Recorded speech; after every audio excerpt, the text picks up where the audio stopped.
Hello students, here we are in Biology Module 2. We're in 2A, so the first half of Module 2. We'll talk a little bit about some labs that you can do as well.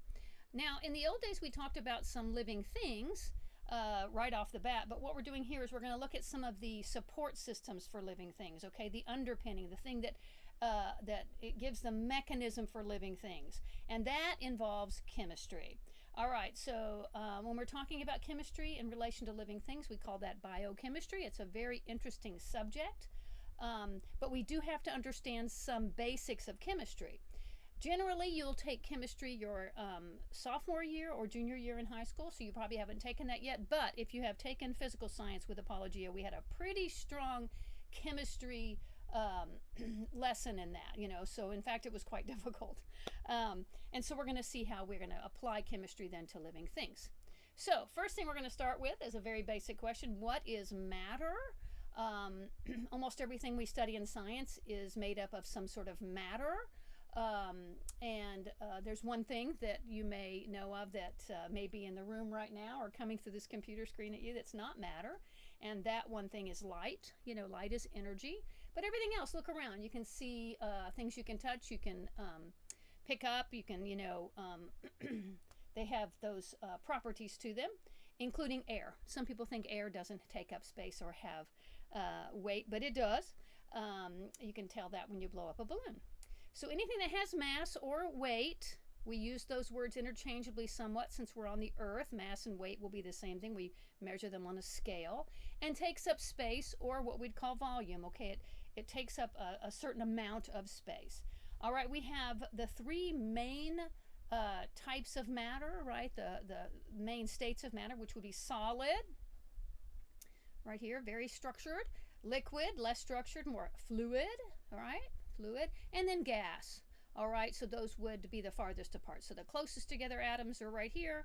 They get farther apart and slip past one another, causing them to be liquefied, and then get really far apart here as a gas. There is a fourth state of matter we could talk about a little bit. It's called plasma. We don't deal with it much, especially in biology. You probably have what is known as a plasma TV in your house. It's basically just heating up gases even hotter. Yeah, so it's pretty cool stuff. You'll learn about that someday in physics.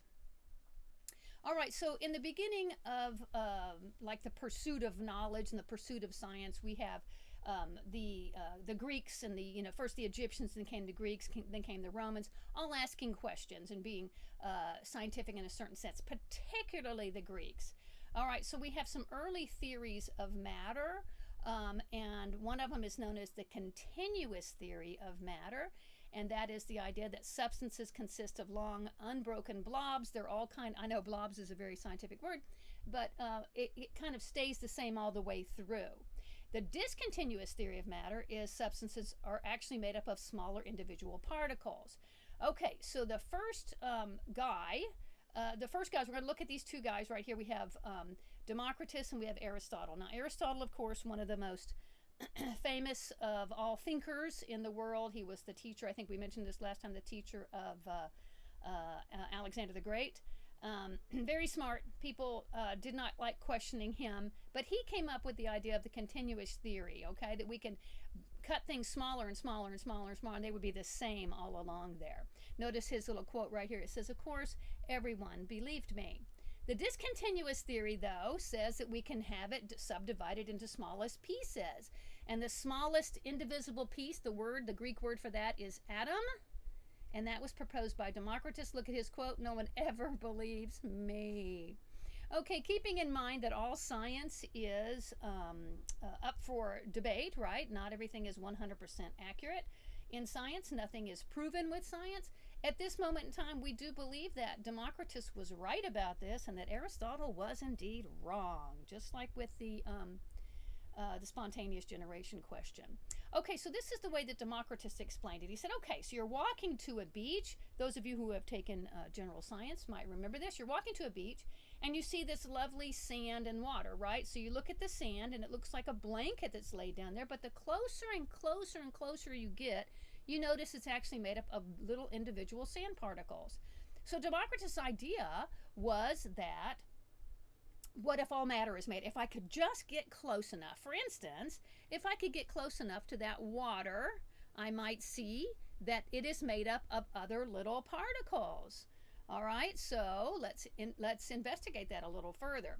This brings us to that word, atoms. Okay, so atom, remember in Greek, it was the base word for the thing that's something that's indivisible. Now that's not exactly correct with Democritus. You may remember some of that. There are parts inside atoms, right? But in general, we talk about atoms as being the smallest part of matter. All right, so what is the structure of an atom? This is what we believe is happening inside of an atom. It's actually pretty miraculous. There may be some details that we have wrong because, remember, science is not 100% accurate. But what we think is happening is we have parts that are in the middle, and scientists have gone through all these amazing tests. You know, we had J.J. Thomson, and we had Ernest Rutherford going through these ideas of what in the world is matter made of, and we've come up with this idea right here. Now we're looking right here at something called the Bohr model of the atom. The Bohr model, named after Niels Bohr, a brilliant scientist. And here's what we think is happening. We have something that gives mass. Remember, matter has mass. And it is all collected in the middle of the atom, or what we call the nucleus. And what is in there are positively charged particles or subatomic particles called protons. So pro plus. All right, there are also sometimes, not always, we have things that give more mass in the middle right here that have no charge at all. Those are called neutrons. Those were found much later, by the way. Neutron being neutral, right? No, they only confer mass to the atom. They don't confer any electrical charges. And then we have these teeny tiny little things coming around here in these orbitals right here that have a negative charge, and those are called electrons. Okay, so the reason they're called electrons is we believed that that was what electricity, how electricity was being generated, which is actually accurate. And so that's why we named it that. Now, it turns out it's super important that these charges right here are positive and negative. But remember, the electron is so small that it doesn't really give any more mass to the atom. The mass all comes from whatever's in the nucleus right here, okay? Now, I'm not saying that the electron has no mass. It just has what we call negligible mass. It's so small we can't measure it. But the charge on it, the negative charge on there, is super important when it comes to chemistry. And so the neutron, remember, only giving mass, protons and electrons, that's where we're going to see chemistry taking place. The chemistry is going to happen out here, all right? Chemistry doesn't happen in here. It happens out here. If you're going to mess around with the middle of an atom, with the nucleus of an atom, that gets us into the realm of science called physics, where we can indeed change atoms, but it takes a lot of energy to do that.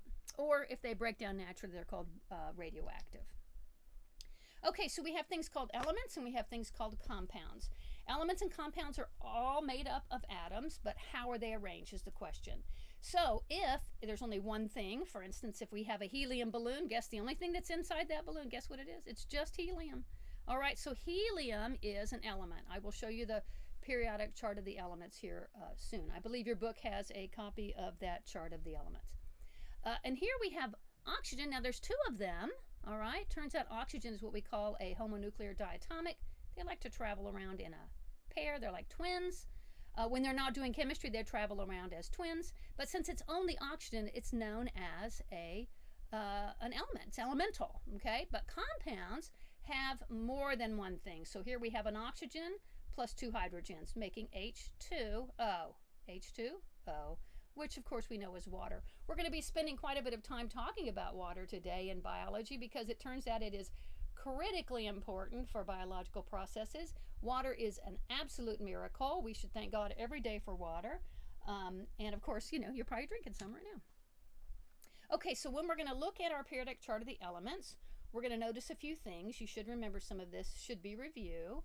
The atomic number is usually at either the top center or the top corner of the element, the elemental symbol. So we're looking here at O for oxygen. 8 tells you what its atomic number is, and that is super important to remember that that number right there always tells you something important. It always tells you, ready, the number of protons.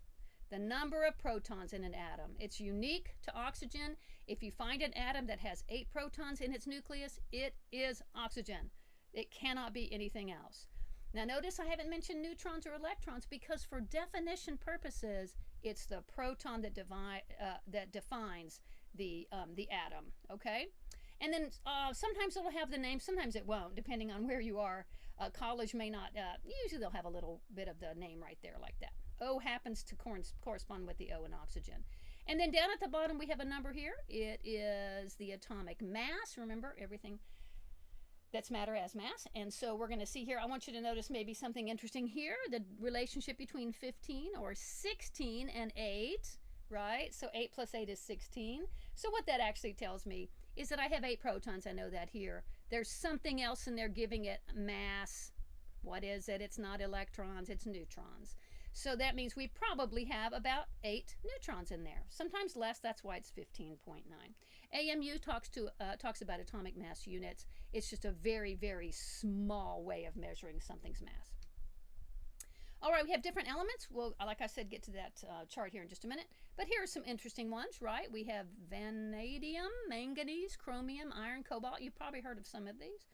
It's a collection of atoms that all have the same number of protons and grouped by atomic number on the periodic table, all right?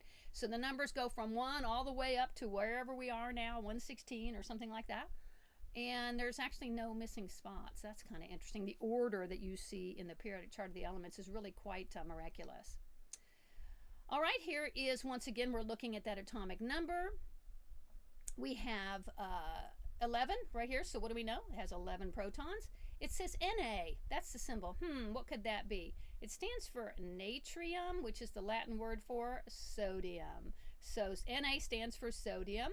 Its atomic mass 22. Check it out. 11 protons. Guess how many neutrons? 11. Right. There you go. Total number of protons here, we're just looking at down here. This is just a reminder, if you are taking a quiz or taking the quiz that comes with the curriculum, this is the kind of thing you will need to be able to answer. What's the atomic number? What is the symbol? What's the mass? In fact, when you get to chemistry, you will need to memorize the first at least 20 to 25 elements on the periodic chart of the elements. So let's see what we have here. All right, the introduction. If you want to take notes, here you go. But if not, you can just listen in. The building blocks of creation, 1 through 92, are naturally occurring on the earth. We have found those naturally, okay?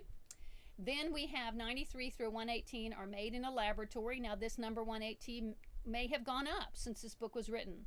Okay, so we may have figured that out. How do we lab make things? Well, we use a whole lot of energy and a whole lot of money to squish things together. Okay, it's not very practical. It can be used, so it's practical that way, but it's not very practical because it's so expensive to do that. All right, the atomic number is the number of protons. Therefore, it does also equal the number of electrons. Now, that is in theory. Therefore, if I have a hydrogen atom with 1 proton, it also has 1 electron. But guess what? That 1 electron is going to want to go do some chemistry somewhere. Okay? Sometimes the oxygen will just actually give away that electron. Sometimes it'll share it. It depends on what we're looking at. The atomic mass is at the bottom of the cell in the periodic chart of the elements, and the jagged line separates what we call metals from non-metals. Okay, so don't get too caught up in the idea of what's a metal and what's a non-metal. It is indeed that metals are kind of shiny, you know, but sodium's a metal, and you don't think of it, when you look at salt, you don't think of it as being shiny, but it is a metal. I don't know if you've ever tasted metal before, but it has sort of that salty, tart taste to it, like sodium. All right, here it is. All right, let's find our jagged line. It doesn't show it very well here, but it is right about here, going down here by these purple ones, okay? So then we have the metals all on the left side here, and the right side are the non-metals. Notice there's a lot more that are considered metals than non-metals. The ones in between here, the purplish ones, are basically transitions. They sometimes act like a metal, sometimes they don't. And why do we care? Well, it turns out that metals and non-metals react well together. They bind together in a special kind of a bond called an ionic bond. Now, you'll notice here we get to 54, and notice right here, these are taken out, okay? So 50, is that 56? Yeah, 56, sorry. And then 57 through here, And then this one as well, from 68 to 69. Oh, is that 89? Sorry, I can't see it very well. Down to here. That's because the guys in this row and the guys in this row, they just kind of, do their own thing. They don't really follow the rules very well. And so therefore we pull them out, because in the chart where they fall in these rows and columns does give you the ability to predict how they will react in chemistry. These guys down here are rogue. They're not as predictable. We can't predict them very much. They do chemistry, but not very, they don't follow the rules very well, okay? So we're not going to have to worry about those guys. In fact, even when you get to chemistry in high school, you're going to pretty much stick with, maybe down to this row. You don't really talk about these. I mean, some of these individuals, you'll talk about barium and that kind of thing, radium. But you won't necessarily do any work with those chemistry-wise, because it gets a little complicated there. I also want you to see that H pretty much has its own little spot right here, because it's sort of special. It is number 1. We know it's number 1 because that's the number of protons it has. And look, number 2 is way over here. That's helium. Helium has 2 protons and 2 electrons, okay? So why is it all the way over here? Well, because its behavior is so much different from the guys over to the left, okay? In fact, we're going to look at this column right here. These are called the noble gases, or the inert gases. All right, when we talk about biology, we'll be looking at the elements that are most prevalent and have to do with biology more than anything else. And here they are: carbon, nitrogen, sulfur, hydrogen, oxygen, phosphorus. So there's 6 of them. Once again, you'll need to know this for a quiz or a test. If you take a placement test at the end of the year, this is something important for you to know. We have a little bit of a, a mnemonic that tells us, so NCHOPS, so nitrogen, carbon, hydrogen, oxygen, phosphorus, and sulfur, or this way, CHNOPS, however you want to do it. Fortunately for you, all of these have the first letter of the actual name of the compound, or the atom right there. So that's a little easy there. None of those weird ones that have funny symbols. All right, now an isotope is another one of those chemistry words right here, and that is when you have an element. So for instance, we're looking at carbon down there in the picture. They have the same number of protons. We know that carbon always has 6 protons. If it has 6 protons, it is carbon. That's all there is to it. But sometimes the neutrons are different. Okay, so if I have something known as carbon 12 right here, 6 protons plus 6 neutrons in the nucleus. We're not even worrying about the electrons at this point. Just in the nucleus right here, 6 plus 6 equals 12. But every now and then you're going to find 7 neutrons. So we have carbon 13. 6 plus 7 equals 13. And then very rarely we have this right here called carbon 14, where it's got 6 protons, 8 neutrons. And it happens to be that when that happens, this little part in here, this nucleus in here, becomes unstable. All right, it's just too heavy, and the atom wants to get rid of some of those neutrons, and it does that naturally in a process called radioactivity, and it shoots one of those neutrons right on out of there, okay? So once again, you'll get more into that when you learn physics. And chemistry as well. All right, so our atomic mass units, remember I told you that? That's something that measures something very small. Here, helium has 2 protons. Here's its symbol. Notice that the name is not there. And 4, guess what? 2 plus 2. What do we know about helium? It's got 2 protons and 2 neutrons. And then, of course, it has 2 electrons. All right? When 2 or more atoms are joined together, chemically it makes something called a compound. Okay? So we have carbons and hydrogens here. What do I have? I have C1, 2, 3, 4. C4. And hydrogen, 1, 2, 3, 4, 5, 6, 7, 8, 9, 10. So C4H10. I'm not exactly, it could be, it's not methane, but it's probably some sort of burnable kind of a compound. All right, chemical bonds. When a molecule contains atom of at least 2 different elements, bonds are formed. Okay, so notice it says 2 different elements. There are also bonds formed between 2 of the same element. Like O2, it has a bond as well. So that's a little misleading right there. Chemical bonds determine characteristics of the compounds. Okay, so we have ionic bonds. That's when one or more electrons are transferred from one atom to another. I'm going to show you that here in just a second, how that works. Okay, so remember I told you sometimes hydrogen just likes to give its electron away. That can form into something known as an ionic bond. There's another kind of a bond as well called a covalent bond. Ions are positively or negatively charged atoms. Okay, so if I have an atom and it gives away an electron, it becomes positively charged because it's missing one of its negatives. Now, if it gives its negative to another atom, that atom will become a negatively charged atom. And so we call those cation. Cation is positive. Think about a cation like if you like cats, positive thinking. Anion, an means, against, so negative right there. All right, so notice this. Ionic bonds are formed when one or more electrons are transferred from one atom to another. So take a look at sodium, Na for sodium. It has a little electron spinning. It's got more electrons inside here, okay? It's got a little one spinning around outside all by itself. Chlorine, also a bunch of electrons in the inside right here, has 1, 2, 3, 4, 5, 6, 7 in its outer shell. We call it a valence shell. And so chlorine would really, really, really like to have 8 out here. Sodium would really, really, really like to get rid of this one. And so what happens is sodium will actually donate its electron to chlorine, making chlorine very happy. But notice what happened to chlorine. Yeah. And what happened to sodium? Check it out. Okay. So sodium is missing one of its electrical charges. Therefore, that sodium becomes a cation, right? You get it? And then the chlorine becomes an anion. Now, when I have a negative thing and a positive thing next to each other, guess what happens? They're attracted like magnets. That is an ionic bond. Okay, that's what an ionic bond is. When they're sticking together because their charges are different. So let's watch it here. Here goes sodium. It's going to give it to fluorine in this case. Boom. Now, fluorine's going to take on a negative charge. Sodium, its positive charge, and they grow close together because they're attracted to one another. Okay, so think about a magnet being attracted, but now think about a magnet. Is it a very strong attraction? Not so much, okay? I can take that apart very easily. In fact, I can take sodium and fluoride, and put it in water, and it just dissolves, right? It'll actually still be sodium chloride, but it'll be able to turn into a liquid.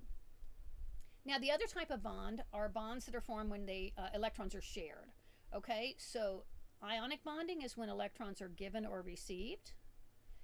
Covalent bonds are when electrons are shared, okay? So here we can see with a water molecule, check it out. So the outer ring of the oxygen is 1, 2, 3, 4, 5, 6. These light blue ones, see 1, 2, 3, 4, 5, 6. And then hydrogen, this is a hydrogen right here, has 1. So it'll come in and it will share its electron with oxygen. So oxygen thinks for a while. It has 1, 2, 3, 4, 5, 6, 7, and 8. It's very happy. But it also makes hydrogen happy because every now and then the two of these two will actually swing around and orbit around the hydrogen nucleus. And therefore the hydrogen's happy as well. That's what they're trying to do. They're trying to achieve this number of electrons in its outer shell. For hydrogen, it would be 2. For everything else, it's going to be 8. Hydrogen and helium are at 2. So helium at 2 is already full right there. All right, here we have a double bond. Here we have our carbon in the middle and our oxygens out here, all sharing in this really elaborate bond here. Nitrogen will share with itself. You see we have a covalent bond here, and it's sharing 3 different electrons. That's called a triple bond. We draw it like this, 3 lines. Here the double bonds are drawn like this, single bonds like that.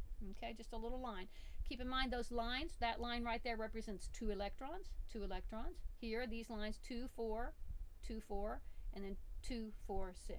1, 2, 3, 4, 5, 6. Okay?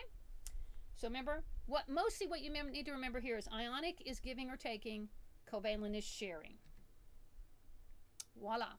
So here's our water. Water, of course, I mentioned to you, water is going to be a big part of our lesson today. Notice how we have that sharing going on right down here, right?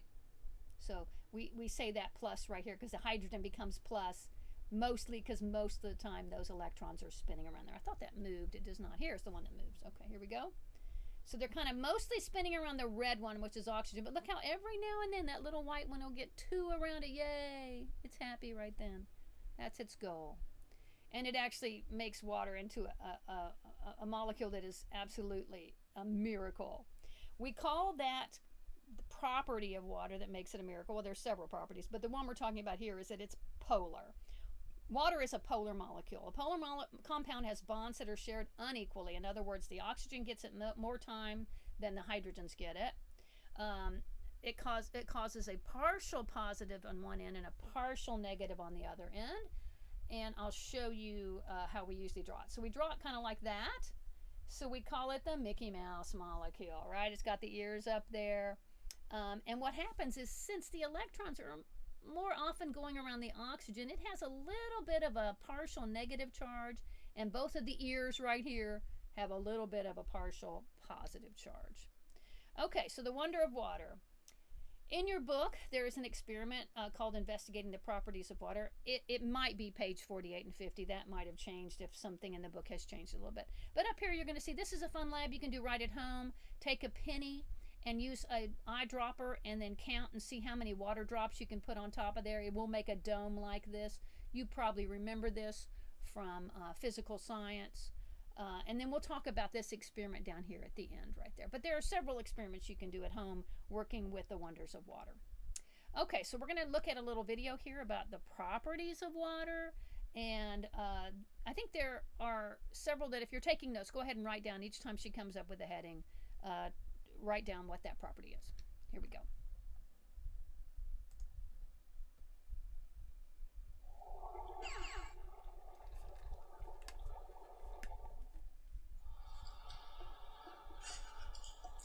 Life, as we know it, would not exist without water. Over 70% of the planet is covered in water, and our bodies are around 70% water. But why is water so important? The structure of a water molecule and the fact that it is capable of forming hydrogen bonds with multiple other water molecules simultaneously provides water molecules with some very unique characteristics. These include the ability to act as a universal solvent, the properties of cohesion and adhesion, a high surface tension, a high heat capacity, and changes in density based on temperature. Let's take a look at each of these in turn. Water is often called the universal solvent, which means that many substances dissolve in it. Water's solvency has to do with the polarity and hydrogen bonding ability of water molecules. When a salt, such as sodium chloride, is placed in water, the negative ends of the water molecules are attracted to the positively charged sodium ions, and the positive ends of the water molecules are attracted to the negatively charged chloride ions. This attraction causes the sodium and chloride ions to break up or dissociate in water. Why is this important? Since our cells are mostly water, these solutions of ions and molecules allow chemical reactions to occur much more frequently, which is an important feature to allow organisms to respond to their environment. Water molecules are also cohesive and adhesive. The hydrogen bonds in water cause water molecules to stick together, a property known as cohesion. Polar bonds also give molecules an adhesive property, or the ability to cling to other polar surfaces. Why is this important? Well, water fills the internal transport systems of plants and animals. Because of these cohesive and adhesive properties, water allows for the efficient transport of nutrients and waste within an organism. Water also has a high level of surface tension.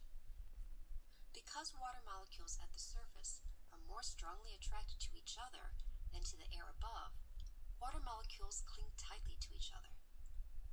The surface tension of water explains why it beads up on waxy surfaces and why water-striding insects are able to walk on the surface of water. Water has a high capacity for heat. What this means is that the many hydrogen bonds that link water molecules let water absorb a large amount of heat without changing its chemical state, for example, from liquid to gas. This not only stabilizes the temperature of bodies of water, such as lakes and oceans, but also plays an important role in the physiology of an organism. Since life is based on water, and the temperature of water rises and falls slowly, living organisms are better able to maintain their normal internal temperatures and are protected from rapid temperature changes. And finally, the density of water is based on its temperature.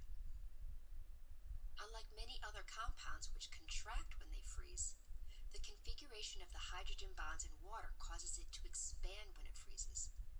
This expansion causes ice to have a lower density than liquid water, and therefore ice floats on liquid water.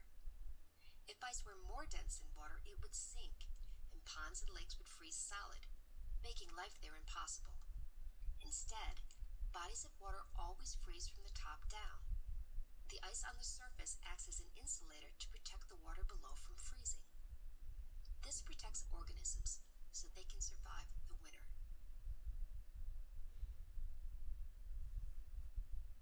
All right, there we go.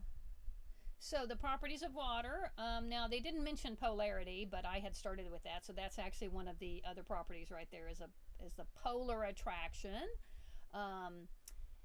We'll get to those other properties in just a minute. Okay, so you can see here there's a weak polar attraction, polar meaning opposite, so we have a partial negative and partial positives, right, because of that unequal sharing.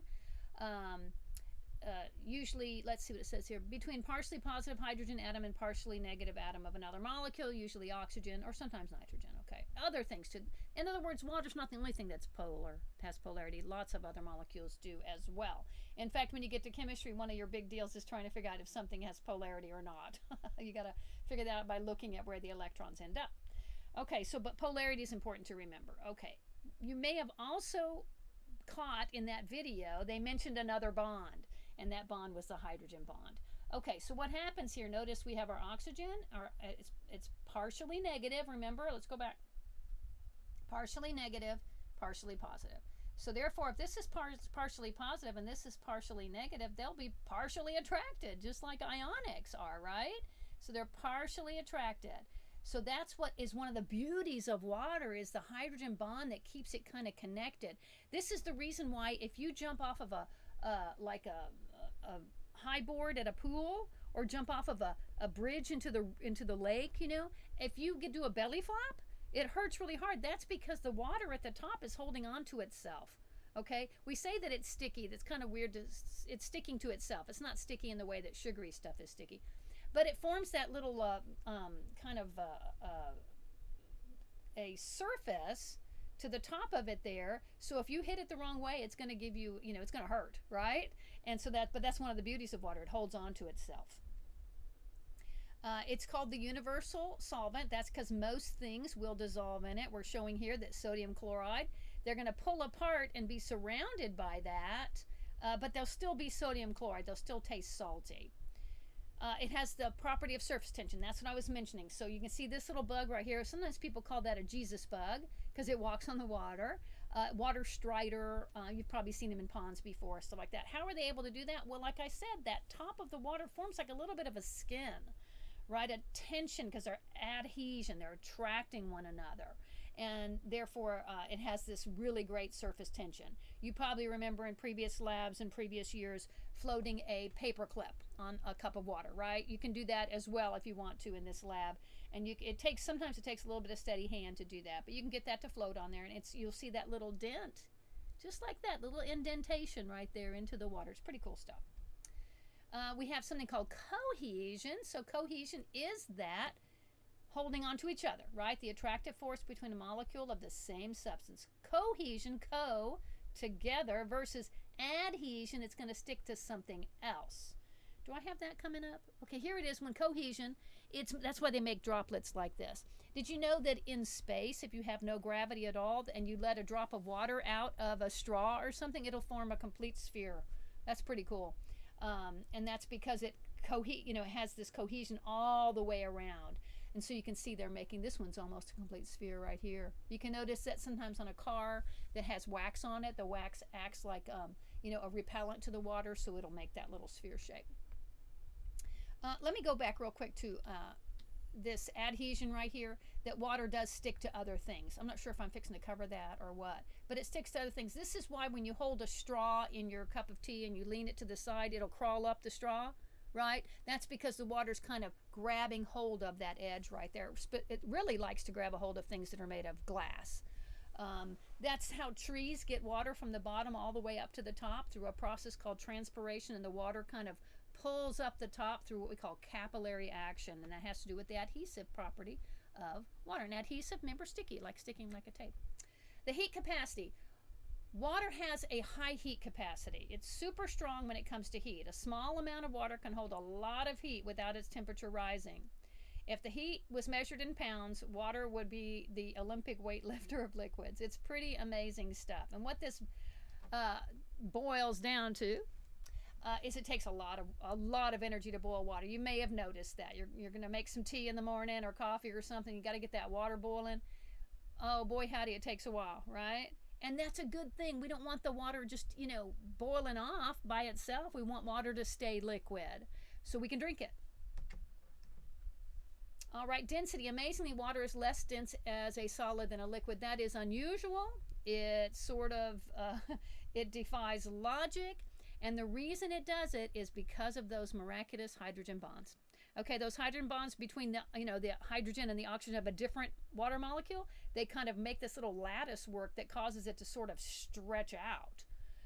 And that is bizarre in the world of chemistry. And that's why water is such a miraculous molecule. We should be thanking God every day for water. So this in the lab book, if you had a lab book, you would just want to write these down. It's the 6 things you want to remember specifically about water. It's remember that it's polar. Okay, that kind of is overarching. I should have that at the very top up there. That's polar.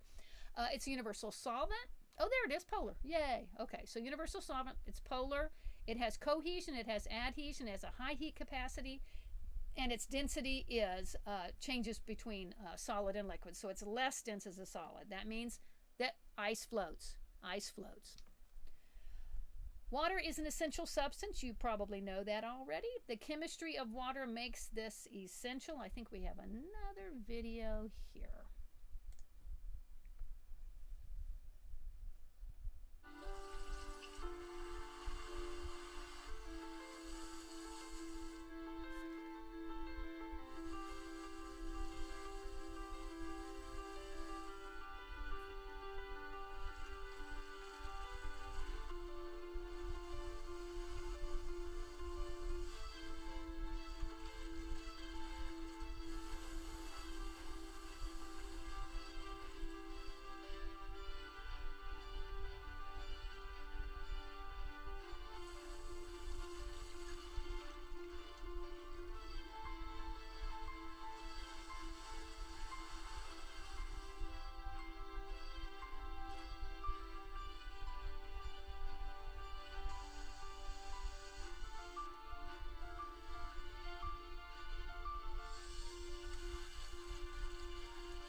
Okay, so that may have been a little bit preachy there, but the idea of taking care of water is, of course, a good idea. We want to take care of our waterways because water is so important. And I'm not sure if you were able to read all those words, but one of them talked about how 1% is what we call potable water. I think this is the same thing.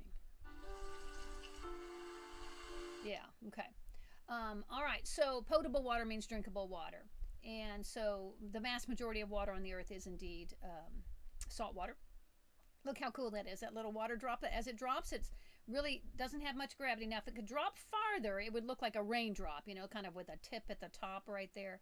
So some of the things you might want to try for your lab, this is a ton of fun right here, is you take just a little piece of, I use filter paper, but I think a kind of a heavy-duty piece of paper towel or something like this would also work for this particular lab. You just take some food coloring and put a little drop on this paper and then put it in the water. The water will actually carry the colors up. What that is showing, it's showing how water climbs up. Remember, that is going to be that adhesion, right? It's sticking to itself, yes, but its adhesion is carrying it up the paper We call this process here chromatography, which is pretty cool. The other thing you might want to do is use a eyedropper or something like that to drop onto a penny to see how many drops you can get on there. And another fun thing to do with water is to put it on wax paper. You know, put some drops on wax paper and you'll see how it makes those little bubbles. And if you move it around with like a toothpick, you can make them form bigger bubbles. But then just one little tiny bit of soap in there will break it all down. Okay, so that's kind of fun. You probably remember that from physical science. It's fun to work with water. Another thing you may want to try is to take some water in a bottle, a plastic bottle, please, like a water bottle, and mark where the line is. So let's say you have it half full, okay? Mark a line with a Sharpie marker, put it in the freezer for a couple of days, and come back and see the difference that it makes, okay? Because something happens to water, remember, it gets bigger as it freezes. And you're going to see how it's going to move up there. This is why you do not want to put water in a glass bottle in the freezer, because it will, I promise you, it will break the glass bottle. It's that powerful, okay? It'll do that. So also look in your book to see if there may be some other little fun water type activities to do, okay? Because water, like I said, is super fascinating. Now, when we get together next time, when I send this out to you, we'll be adding on to this stuff that we've learned today and talking more about chemistry in the biology way, so leading to biochemistry. Okay, I hope you enjoyed that, and I hope you're understanding your reading in your book, and I will be back with you soon. So long.